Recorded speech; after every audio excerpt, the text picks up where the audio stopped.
Hello friends, hello friends, hello friends, hello friends, hello friends, and welcome to the Union Labor Advisory Network. I'm Mike Fina. ULA's mission and vision is to support, educate, and promote union labor in our communities. There are great careers that you could have within the building trades as well as public sector unions. We're here to shed light on those opportunities, what they're doing, what these jobs are all about, and highlight them across the ULA's platform. Oh, we're going live now. All right. 5, 4, 3, 2, 1. Hello, friends, and welcome to the ULA Network's Women in the Trades podcast, where we shine a light on women breaking barriers, building our communities, and inspiring the next generation of skilled union tradespeople. Today, we are proud to spotlight Brooke Nichols of UA Plumbers Local 200, one of just a few women among more than 1,800 members, whose journey reminds us that opportunity, confidence, and craftsmanship belong to everyone. This is the ULA Network supporting, educating, and promoting the future of the unionized workforce. So, Brooke, I am so thankful to have you here, coming from Long Island from work to get here to our podcast studio to shine a light on everything that you've been doing. Again, I can't thank you enough for all your support and friendship over the past couple of years when we got connected. So yeah, time goes fast too, right? Right? It does. No, thank you so much for having me on. I mean, I'm all about the ULA network and everything you do for women in the trades and men alike, and just being very pro-union. It's all, that's what it's all about. I mean, for my past 25 plus years in serving labor, we just know, the strength of any union organization is in its membership. And people like yourself that have been so inspirational, one to me. I mean, we got connected. I don't even try to remember how we even got connected. If it was through maybe an Instagram post that you did. I think so. And I maybe just DM'd you and say, Brooke, I love what you're doing. And let's just get on a Zoom podcast. And we did our initial interview, which is probably like 3 years ago. Yeah, it's gotta be. Yeah, right. It's so and then crazy. Fast forward like 3 tradeswomen build nations after the fact, just going all over the place. And I've just been watching your career as an apprentice start, elevate, and now you're a journey person now into your career. I'm just so, proud. Thank you. To know you and just to see everything that you've been doing. It's just like, I'm like riding your coattails. So no, just watching you do your thing. I really appreciate that. And I mean, especially with, even just with your network and all the stories that you share from people that I would have never even known were around. It's like, and you cover so much too. It's like, it's really like a whole news outlet for the unions, so I do appreciate that. And I appreciate you being a part of my story. I share what I can. I try to be as real as possible and just connect with others. And that's really what it's all about, right, at the end of the day. Well, that's what people want to hear. I mean, I want real stories from real people and highlighting some people that, have had tough times and found a life, a career, and a family within the building and construction trades, the unionized trades. Mm-hmm. Because, previous podcasts that I've had, it's like the training centers are that breeding ground where you could just create and educate yourself and create a skill set that nobody could take from you. Yeah. And I know you're going to elaborate a little bit on that, but before we even get started, who is Brooke? How did you get started? How did you even find out about the trades? Because I know you had a lot of different positions and careers. Yeah. And you got kids too, so how you juggle that? I mean, God bless you. I don't know. It's everybody's got a story, right? And in order to tell the whole story, it's always a beginning. You tell the beginning. So I mean, I'm not shy to talk about my past in the sense that I was in special education. I had Tourette's syndrome, and I deal with obsessive compulsive disorder. So when I was a little kid, I took advantage of a BOCES program. So instead of being in regular classes, I got moved to an inclusion school that helped children with learning disabilities and things like that. And something that's fantastic about, and that's a whole other area we could delve into one day, but there's a program called BOCES where it's like a vocational school. So half the day you go to school and the other half you learn a trade. So you learn a trade, you can learn how to cook, you can learn how to deal with animals, get into, floral design. I mean, there's so many different opportunities. And I remember I was in like 9th grade and I had left one school, went to another, and I was joining in like October. So I remember when they, being like a contrarian, they show me the list of classes that were available that I could take for vocationally. And they're like, oh, well, we have welding. You don't want to do welding, though. We have cosmetology. Go into cosmetology. And I was like, can we circle back to welding? I think I want to do welding. You don't want to get into that. That's literally how it happened. Like, literally, my grandfather, rest in peace, he was actually a welder. And he was an immigrant from Italy. And he passed when I was little, but that's kind of like my root with being in the trades. But it was because of a program like BOCES that did teach children how to learn a trade. So that's how I got started in welding. And just welding, but now you're in plumbing as well. I'm So in plumbing. it's just, so how did you find the opportunity in plumbing? How did you find the UA Local 200? So, from where you were? So super quick. I have my children young. I have 3 daughters and and I had a business in another life, ran a diaper service, did that whole thing, was in another side of the world and, dealing with all that. And I decided I want to get back into the trades. I didn't want to just do welding. I wanted to do something that was needed, right? And this is really before like the AI stuff really got big. But I knew, I was like, I want to be like an institutional need. I want to have like these skill sets that like people will pay money for. So enter plumbing. And I learned about it from a gentleman. I was working at a machine shop, older gentleman who's still in the local. He's in his 70s. He's like, I'm making too much money. He's like, I'm gonna be doing this till the day I die, literally. So I learned more about plumbing. I learned about different water systems, which ironically enough, I was very involved with the diaper service, learned about our waterways, learned about how important sanitary systems were.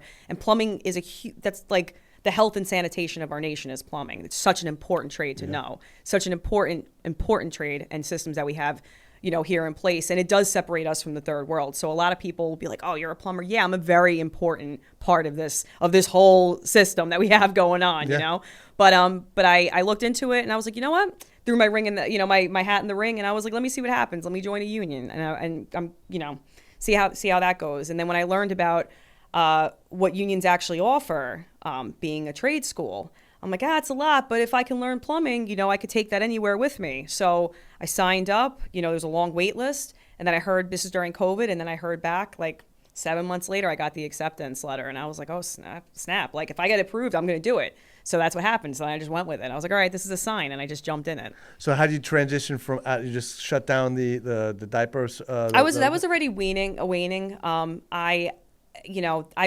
There was a lot that I wanted to do with it, like composting diapers and things like that. Unfortunately, I was a little ahead of its time. There's one company in New Zealand that has a technology called Hot Rod that compost disposable diapers. I spent a lot of money trying to get that here on Long Island. We don't have the infrastructure for it. Everyone loves the idea, doesn't want it in their backyard. It's a lot that goes, it was a lot. So I had competition in the city that absorbed clients of mine for the cloth diaper service. And then I was like, you know what? This was fun. I did this when my girls were little. I want to segue back into the trades. I want to make money in the trade. Like I knew it. I already knew like that's where it's going. Like you make serious money, you have a great career, tons of opportunities. And I knew I wanted to get back into it. So that's when I segued into it. But again, I was interested in more, I don't want to say the environmental aspect of it, but plumbing, there's so many facets of it that are so important that a lot of people just don't know about, So I was very interested in plumbing over. Like I'm a coward too. When I was on this job sites with being an electrician, anytime someone tells me electrician, I was like, I give you props because I am like so like chicken when it comes to that. Like and that's important, but I wanted to be like in there with plumbing. So that's like how the segue happened. You found the passion in the plumbing. I did, and it wasn't even just because like, I want to turn wrenches. It was more or less like, what does this do for our community? Like what does this do for, moving forward, not even for job opportunities for women, but like in our society, like how important this is, clean water, learn about clean water. And it's too many rabbit holes to get into, but I was very interested in plumbing. That's great. And I know, within the plumbing, the apprenticeship opportunities that are there with Local 200 and with the UA, the ability to learn additional, crafts or trades or certify yourself as a welder, as a plumber. Yeah. And just kind of stacking up your resume or all the certifications that you have that allow you to do more or get paid more, right, in a profession. I mean, that's the thing, too. It's really your mindset, too. When I went into the apprenticeship, I was 32 or turning 33, and it was a very humbling experience for me. I'm going in there with people that are like solid 10 years younger than me, all these younger guys, and there's a younger woman that was there as well. And it was, and I'm learning, and then here I am like learning like a trade. I have 3 kids at home. I'm like, what am I doing? I don't have time for this. Like, I don't, and it was a very humbling experience. But once I learned the opportunities truly, Mike, that are available with locals, with my union specifically, Plumbers Local 200, I mean, we're a small local, but what they offer to the membership, if they take advantage of it, is absolutely like priceless. I mean, really, it's just the connections, like you said, like the certifications and the things that you can get experienced in that edges you out in the competition when you're in the field, like med gas, welding. There's so many different things you can learn. We have a program with our coordinator, Bob, who's doing rigging. I mean, they don't really teach rigging like that, and it's needed, and it's a very important skill set to learn. So I think a lot of people, when they look into unions, they don't look into the right things. They don't look into the opportunities that you have for the community and for the membership. There's a lot. And then you start to become specialized, and then people start to learn more about unions, how much actually goes into a union, why we deserve our wage. And I think once people know more, then, they could appreciate it more. There's a lot that goes into it. Yeah, and now that you're in the field working with some, really great signatory contractors, that are working within, Long Island, getting the opportunities and understanding why these signatories are hiring from the union labor, trade pool. Yeah. And picking up somebody like, a blue chip person like yourself. Yeah. To say this person's got all the certifications, the passion and the drive. These are the people that we want to employ. Right. Exactly. And exactly. It's, the signatory contractor I work for, it's one of the biggest on the East Coast, the outfit. It's huge plumbing outfit. And just what goes into what you have to know in order to run these jobs. I mean, you're dealing with, and plumbing's not, I tell people all the time, it's not just switching bowls out sinks, fixing showers. It's heavy stuff, man. Yeah. You're opening up roads. I mean, there's a lot that goes into it. You're dealing with hospitals, the medical gas side of it. You have one error, like that could be a fatality. It's so important that you're specialized and skilled, and these unions, they're putting millions of dollars into their apprenticeship programs, and people have a lot of things to say about it, but when you really look into it, you're not getting that other places. You're not going to go to an apprenticeship school for free, work during the day, go to school at night, and then make $100,000 a year when you're done with the program. Like that, where else are you going to do that? You know what I mean? So that's why I'm such an advocate for unions because of and what they offer. Yeah, and you talked about BOCES, going up from the high schools. I'm seeing a lot of the public sectors, schools now really reinvigorate the vocational careers that are out there because there is such a need, and a lack of skilled tradespeople that are required for a lot of the infrastructure or the construction things that are happening today. Yeah. So it just gets me pumped, and I'm like, watching people like yourself, really advocate for the trades, like we talked about before, like women in the trades. For me, going to Trades Women Build Nation for the past three years and watching it grow. And meeting people like yourself or your peers across the country, and connecting, sharing those experiences, just gets me. I just get excited. I want to be part of it and play a role in promoting a lot of these opportunities because there's so many people that, like you, found this career and now know, what these opportunities could look like. Yeah. And again, the world's your oyster. I mean, look, 5 years from now, you're going to be in a whole nother position doing some really cool things. We'll see how it goes. And I can't wait to watch because we're going to be doing this stuff for a while. I mean, you're not leaving me. We're connected. No, I think, and what's crazy too is that if you think about there's so many different areas, fields that you can go into, maybe coding, let's say, right? You're kind of pigeonholed into coding now. Now, when you have AI who takes your job over, where am I going to segue? Where can I move? Whereas with plumbing, it's like, okay, maybe they automate one area, but they're not doing it all. They're at least not now, not at the scale that they're doing. And I know you're aware of this, but with the retirees, they're leaving and there's a severe lack of people filling those gaps. So especially for women, I think it's so important that they know that you're not pigeonholed into one area. Like, for example, total transparency, I have to retake the welding test at my local because I failed. But I can say that because they have strict standards for how and I want to be the person that could pass like that. I don't want to just skate by the skin of my teeth. That's how strict this is. But once you know that, I can take that and be like, all right, well, now I'm a welder. Now I can do this. Now I can do that. And you can segue. You'd be like, you know what? Like right now I work behind the scenes. I really like it. I'm learning a lot about different facets of the company. And, there's a lot that goes into it. But maybe I'm like, you know what? I want to turn wrenches. I want to do this. I want to work in a hospital. There's so many different opportunities. And a lot of women feel that they're pigeonholed because maybe they have childcare issues or maybe they feel like they don't have the skill set. But there's so many opportunities to learn these things. Even just to shake hands and have someone be like, you know what? I like your drive. Come in. They need people that are hungry and that are willing to work. That's the biggest thing. Absolutely. And the training centers, we talked about this before. We had a previous podcast with one of the training center directors. Yeah. And their responsibility is to make sure people are as best, best trained as possible. One, from a safety standpoint, because the construction industry is, a dangerous job in certain professions. Yeah. So you need to make sure safety and the education is up, the most, trained, highly skilled people that you could work with. In addition to like all the different certifications from that training center. So, Right. I just get pumped all the time. I mean, I don't know, I'm just saying I get pumped, but it's people like you sharing those particular stories and just, pushing things forward. Yeah. That we just need to keep, And even the money side, man. Yeah. I mean, the bennies, like these people, like they're looking at it. Maybe, I've heard of disgruntled apprentices join and be like, oh, I'm not making a lot. Give it a couple years.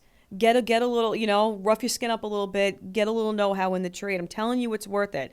There's so many places, so many companies, especially in the private sector, that are cutting pensions. My local has 2 pensions, the insurances, dental. I mean, it's like they have, some companies might have 401ks, but they don't have all the other accolades that come with being a part of a union, and it's like, and especially being a strong unit of people that are working towards their job security.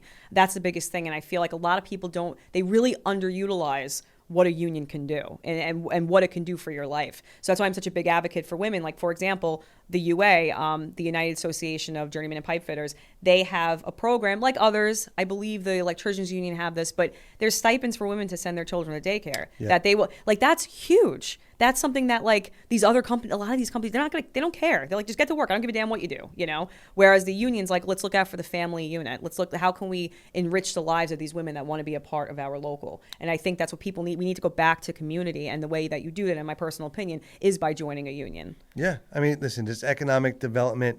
You're dealing with large membership groups, so they're looking out for the better benefit of everybody as a whole, Yeah. not just individually. Of course. So when you look at negotiating these particular rich benefits, making sure that people have a living wage can do that. Yeah. Women in the trades now, daycare is a major piece, right? It's huge. Again, you getting on a job site at 4 a.m., 5:30 a.m. I mean, daycare is not even open just yet. How do you there's a gap there, and I've been watching. The internationals from the locals, from workforce development or economic development centers provide some of these bridges to allow, women in the trades to be able to facilitate that and have those careers. Yeah.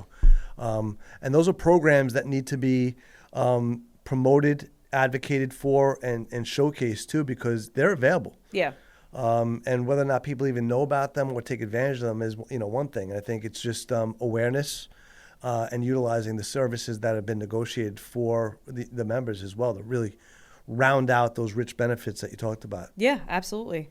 Absolutely. It's a community effort. That's a good point that you bring up, that it's not just looking out for the individual. And that's the whole thing when you look into, even just the inception of unions. It was people coming together. It was fighting for the 8-hour workday. It was fighting for weekends. It was, it was for the betterment of the membership with a group of people. I mean, it's how soon we forget that we didn't have, from sun up to sundown, we were working. We didn't have breaks. We didn't have vacation time. We didn't have these things, vacation checks that the unions give, that were very handsome in my opinion. We didn't have weekends. You worked sun up to sundown. You didn't have OSHA. They didn't give a damn. Get the job done. Who cares what you're breathing in? I don't care. Make me my money. That's what it was. And then unions come in and they start to, want to improve people's lives. That's the biggest thing. And it's we forget it because we're, 2025, we all have our own things going on and the world is the way it is. But we're very pampered in a lot of ways because a lot of people take for granted what they fought for. You stand on the graves of the people that were before you that fought for the rights that a lot of people don't appreciate, So, and unions have a heavy hand in that. Yep. And again, I see a new era, a new wave of opportunities because of the lack of skilled tradespeople, and there's such a big need. Yeah. So as people try to gear up, those BOCES schools become, very necessary. Those vocational schools become so necessary because you want to inspire the next generation at a younger age and educate them on what these careers could look like for the long term, and know that these are careers that they could have, not just jobs. Yeah, and also it's, the vocational schools are very important as well because there are some children that simply don't learn through a book. I was one of them. I need hands-on. You got to show me hands-on.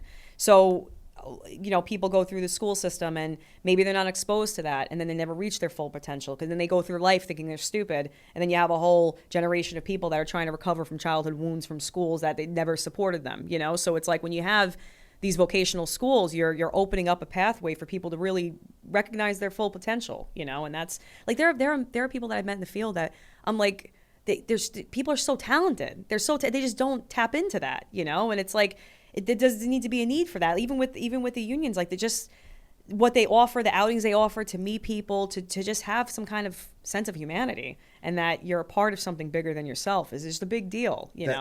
I believe it 100%. Yeah. And again, my past profession in the banking and finance had the privilege and the opportunity to meet so many different trades. Yeah. And meet so many different people, and the underlying values for any union group is really in its membership and just working together. Collectively we're stronger, those mottos. Yeah. And I truly believe that. And, people like yourself of like mind that really share in those values and those those beliefs, we could do a lot of really good things together. And that's why, I'm just so happy to know you, one, and just see your progression and see people in your pockets that you got to work with. Yeah. Really start to grow. It's fun. Just awesome. It's fun.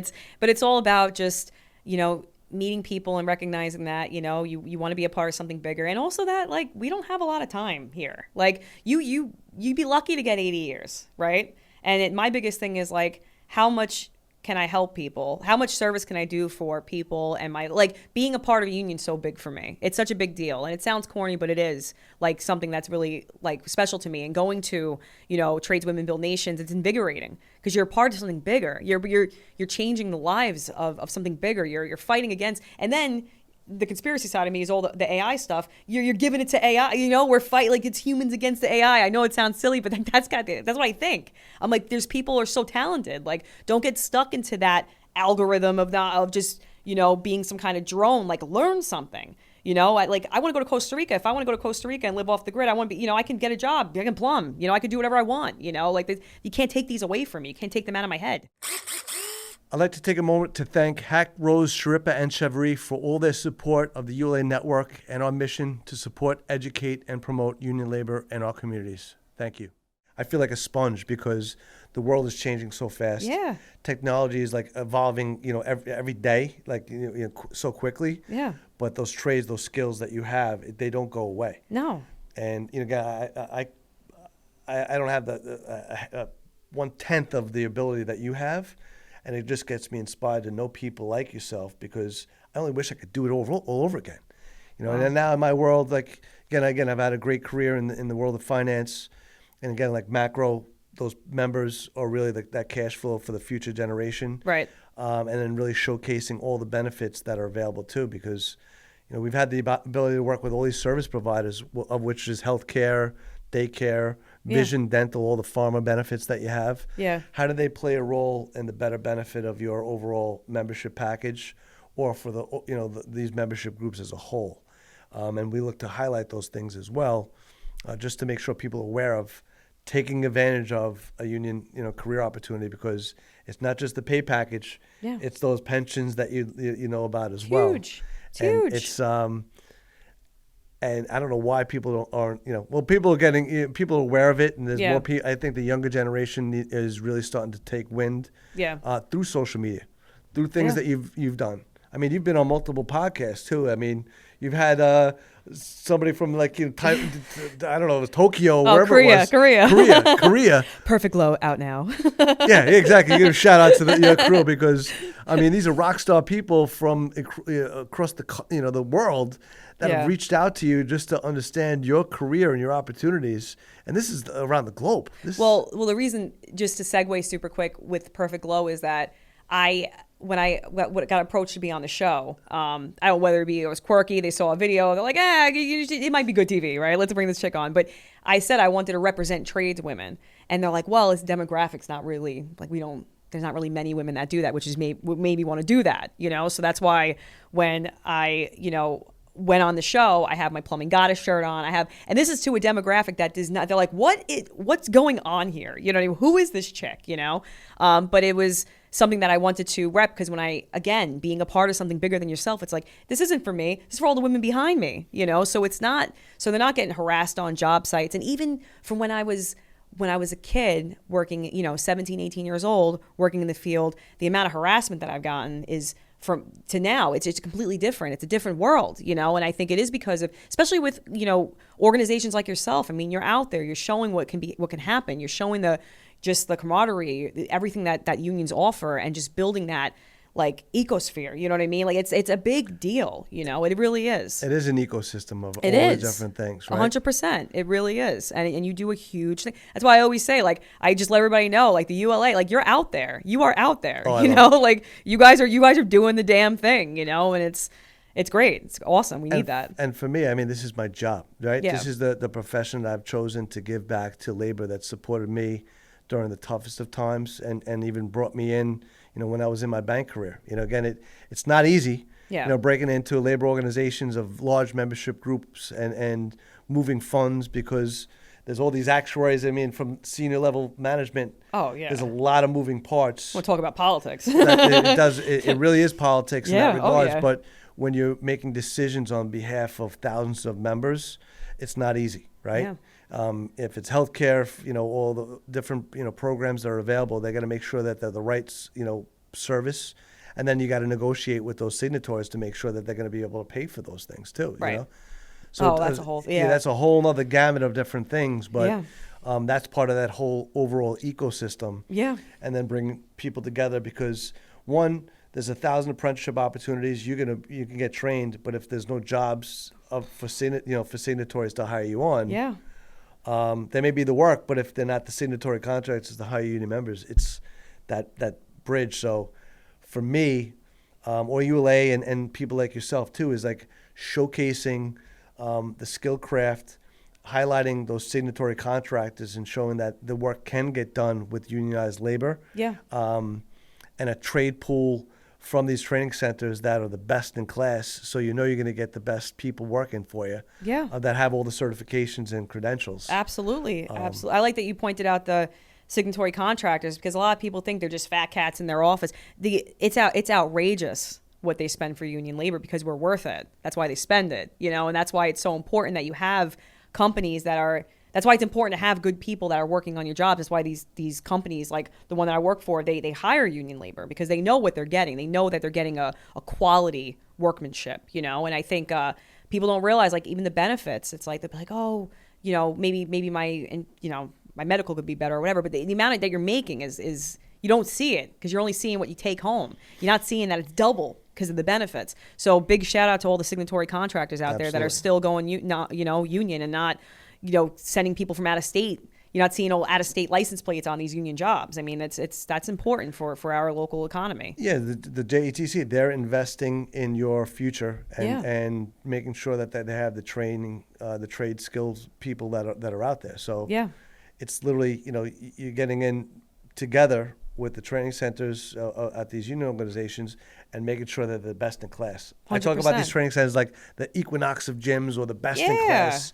And we talked about it before. It's like you have the ability to go there and get yourself certified, whatever courses that are held for you whenever you want to be able to do it. And also, the thing that I love about the union apprenticeship programs is that whatever you put in, you'll get out of it. It's whatever you put in. That's it. That's it. You want to grease your elbows and get to work. You can do a lot of things.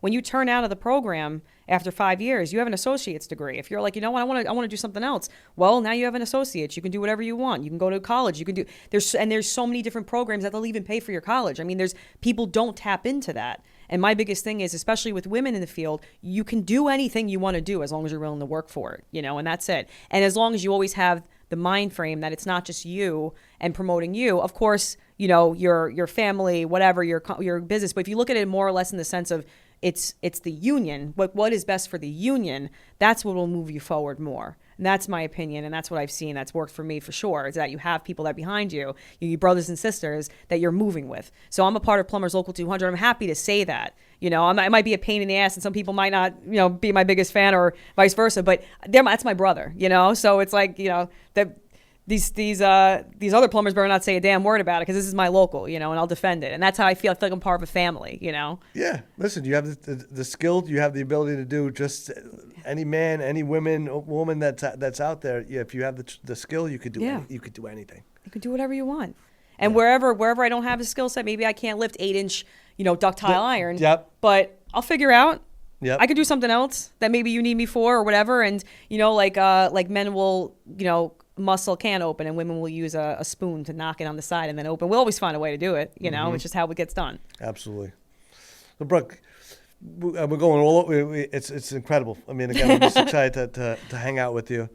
Tell us like some, I guess, inspiring pieces of maybe a job, maybe like something that you were super proud of, a job that you've worked on, or some of the things that might inspire somebody else to join the trades. I mean, there's so many shenanigans that I've gotten into sure, at the local. So many characters I've worked with. Well, that's why I'm loving this podcast. But you know, we were doing a few other ones. I'm like, everybody's got a story. Everyone's got a story. Everybody's got a story. Everyone's got a story. I've learned so much. It's hard to pick one. I was thinking about this one gentleman named Donnie. He was my foreman. My journeyman, and he was real character to work with. He's a good friend of mine now. That's another thing too. You meet people, you become friends. You know, it's like, when would I have met this other 58-year-old guy? And I'm just like, we just we just hang out, chop it up, you know. But like, I remember one time I put a toilet flange in wrong, and he was having one of those days. So I had to go back and fix like 9 toilet flanges, okay? I take the toilet, it was a whole thing. And he's like, why would I get my hands dirty if it's your problem? Real ball breaker, right? But I did the best toilet flange I could do. You know, I learned, you know, and when I was doing it, it sucked. But then it was like the lesson that I got out of it. And then I was like, anytime I ever did it, it's like, oh, she does the best toilet flange. I know it sounds funny, but it's like just the grit, just learning how other people work, just learning about personalities, how this whole machine moves by all the characters. It's like a whole, like you said, cast of characters. You know, it goes from the signatory contractors down to the apprentices and everybody else involved. It's a whole big machine, you know? So you can be a part of it and be whatever cog you want to be in this machine. You can do one thing right now. You can do something else 6 months later. You can do whatever you want. Biggest thing I would say is to meet as many people as you can, because somebody has something to teach you, whether it be the driver for your material, the vendors, anybody. They all have something to teach you. And that's my biggest piece of advice is don't come in there thinking that you can only do so much when it's literally, you know, the whole Union's your oyster. That's how I feel about it. I gotcha. Well, you talked about being together, being part of a union. There's that family. There's so many different subcategories from associations and clubs that are out there. Yeah. Even the women's networks that are like forming across New York area or really across the country. Yeah, definitely. They're having sub chapters. I know ULA Network's going to be building one out. You'll be part of it. Can't wait.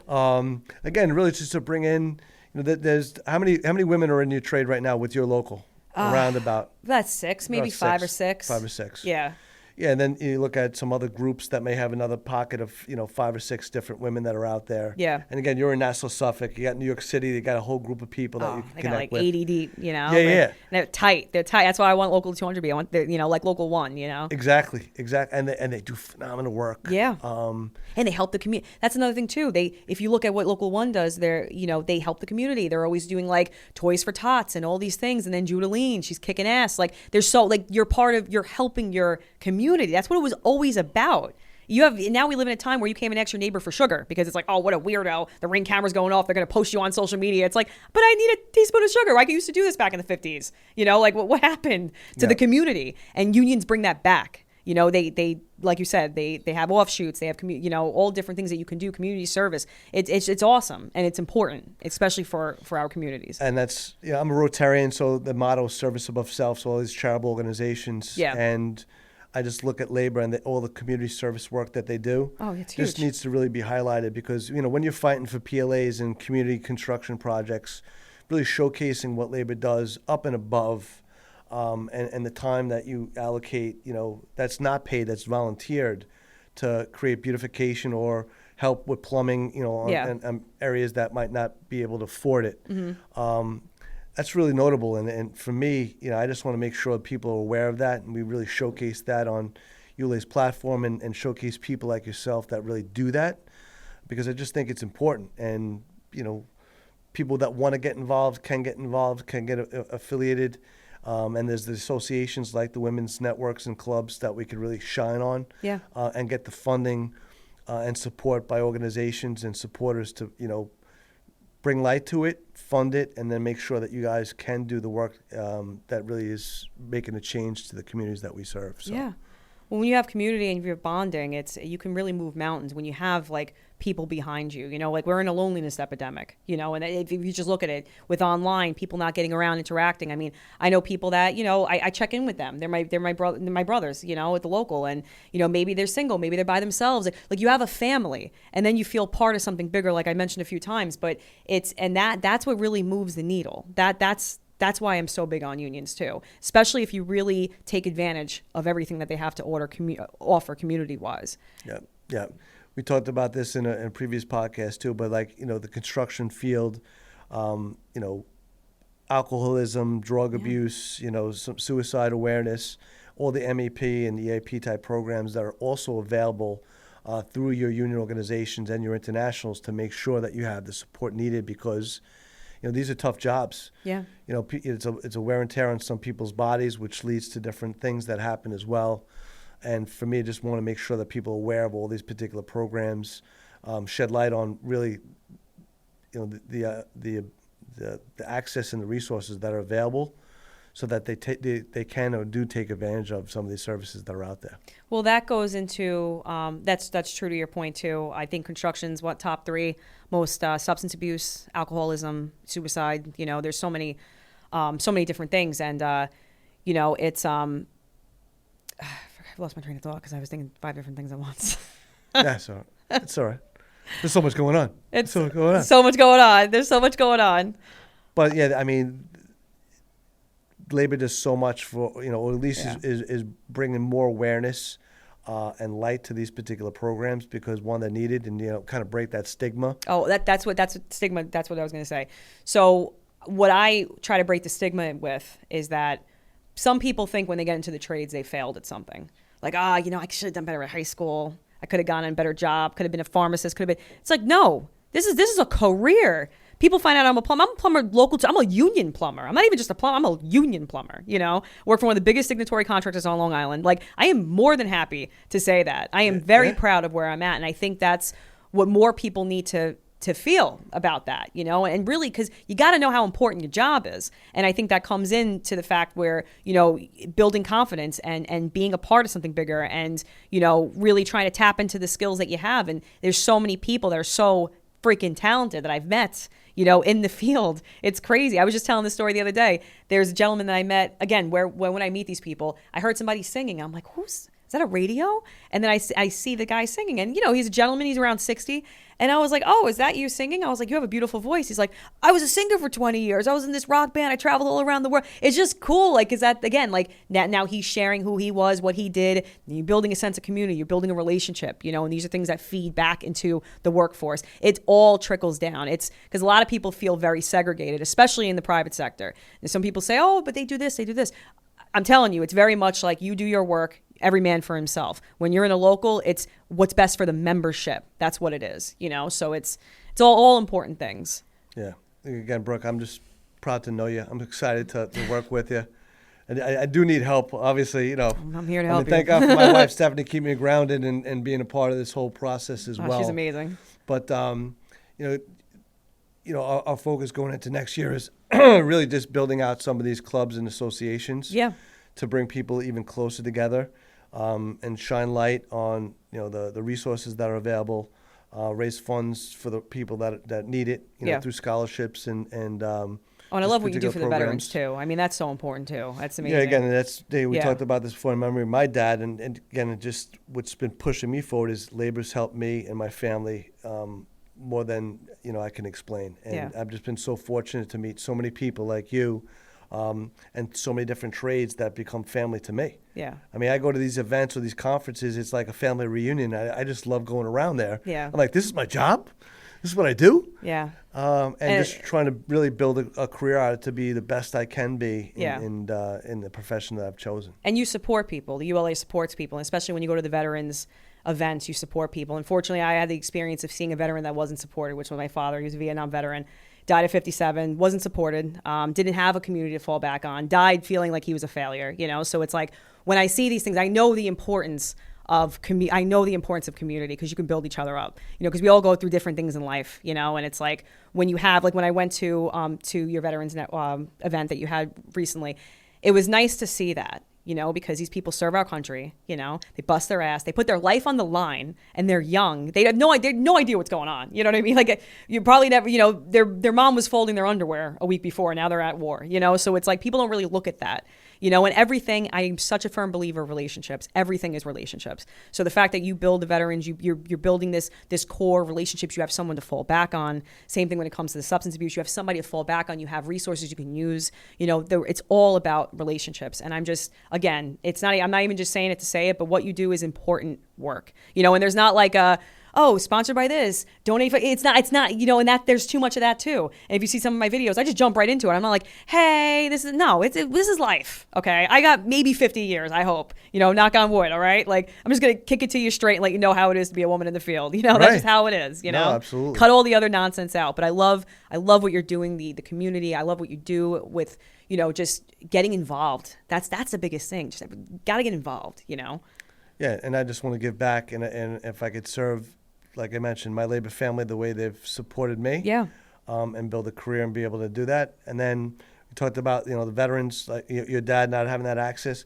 My father only took those VA benefits 5 years before his death. Yeah. So I'm the oldest of four. Yeah. My father was a dry cleaner. My mother was a Catholic school teacher. So there's no pensions there. Yeah. So to know the amount of money that went, you know, out of pocket, you know, and him taking care of our family, not realizing that he could have taken advantage of his own healthcare benefits for himself and the family. Yeah. The money that was it was left on the table, you know, and for me to know all these access points and just have this network of contacts with the GI Bill and helmets to hard hats and these programs that are there, it's a disservice to me not to be able to share that and educate the communities that they're available and these golden ticket opportunities or just the resources that are there. So yeah. I just feel like I have a wealth of connections and knowledge or resources that I want to deploy. Yeah. And then connect with the right people and like people like yourself that have the right mindset or you know, driving in the same lane. Yeah. To put this stuff together, because I know, like I said, I'm trying to figure out ways to delegate or, you know, partner up with people. And, you know, sometimes I have trust issues in the space that, you know, you would think there's a lot of, you know, connections and everybody's happy-go-lucky and solidarity, but you know, money's the root of all evil in certain areas. Mm. But, you know, you know, I guess the passion and, you know, the heart of what people are really trying to do from a bigger standpoint is, you know, it always comes to the top. So. Well, I mean, that's how the relationships weed out that. Because eventually it all shakes out, you know, and that's, because I've had people say things about me. Oh, who does she think she is? She's an apprentice. Now she's doing this. She's working with this person. It's like, you know, I think it's beautiful that your family had support, but I grew up very poor, one of seven, you know, one of nine really with my parents. And I know what it's like not to have community support. So for what I do, it doesn't benefit me. It benefits the people behind me that may not have had that. Right. It benefits somebody I may not know that may one day be like, oh, that chick Brooke told me about this, like something somewhere that it helps. And that's how I give back, but more or less give forward, because I didn't benefit my family, but I know what it's like, and I don't want somebody to go through that, you know? So it's like, people can say whatever they want. It's fine. You probably AI anyway. That's what I would say. Be like, are you even real? You know, like, but that's how you have to think. And the work that you do is too real. The relationships, the connections that you have are too real, and you just let everything else is noise. Absolutely. Nah, I love it. Brooke, again, I just thank you for driving out here from work. I live in Narnia, so I have to go hike. I don't know how far that is from here. I mean, I got probably about an hour and a half. I got an hour and a half back into Brooklyn. The boogie down Brooklyn where I live, you know, born and raised. 11209 zip code, Bay Ridge. I'm in the sticks, you know. I like to say I'm 20 minutes from Hampton Bays. Some people say I live right in Mastic. But I mean, it's, you know, tomato, you know what I'm saying? So. Exactly. But again, I want to thank you for, you know, taking your time and doing everything that you're doing. Yeah. Again, we know we're coming towards the end of this year already. I can't believe it's the end of 2025. That's it. But going, you know, I know we're going to do some big things in 2026, and with your help and the support of a whole bunch of other people, we're going to make some really things. You know, we're going going to make some noise and make some things happen in That's 2026. it. It's So just keep building better. That's it. Just Yeah. keep growing. And thank you for everything you've done. Thank you for having me here. I'm sorry I was late. Sorry I can't drive. Parking in Huntington. You see my parking job. I was so offended when I was at work today earlier. I did such an offensive parking job. I went to go blame the guy next to me. I was like, no, I'm taking responsibility for this horrible parking job. But no, thank you for having me. I appreciate it. Absolutely. Well, this leads us to the end of our podcast, the ULA Networks podcast, and the tradeswomen, Build Nations. We just want to, thank you for all that you do. And then this is the, tradeswomen podcast. So I just, this is the first of many that we'll be putting together. So please follow, like, and subscribe to the podcast. If you like it, share it with your friends. You can reach out to Brooke. We'll have her. What's your socials? What's your? Just check me out, Meet Brooke on Instagram. I'm most active on that. And if you ever have any questions, let me know. And I just want to say, women out there, if you're interested in the trades, do not be discouraged. Reach out to women that are doing it already. Ask questions. You have so many opportunities. It's a joke. It's a joke. So get out there, learn about it, and find your footing in the field. Awesome. Again, thanks for everything you do, Brooke. Of course. Thank you. Thank you, Mike, for having me. All right. I'd like to thank all our sponsors for helping to build and promote the ULA Network. It is because of you that we're able to support, educate, and promote informative content relevant to labor. Please subscribe, like, and share our channel and media. I'd like to thank you all for your support.